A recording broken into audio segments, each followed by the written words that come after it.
Pa, recimo, Barcelona je potpuno nezasluženo uzela titulu prvaka Evrope, jer se provukla protiv Chelsea u polufinalu. Isto kao što se i Chelsea provukao protiv Liverpoola u četvrtfinalu. Ali, ne može Chelsea sebi da dozvoli luksuz da 90 minuta maltene ima prednost od 1:0 i da računa sa tim da Barcelona neće stvoriti nijednu šansu. Na njegovu nesreću Barcelona tu jednu šansu stvorila u 90. minutu. Jedan jedini šut u okvir gola. Chelsea i Chelsea nema nigde. I Iniesta.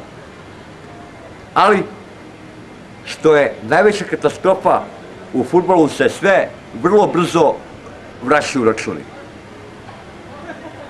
Što znači da će Barceloni, barem po nekoj mojoj proceni, da se to vrati naredne godine, 2010.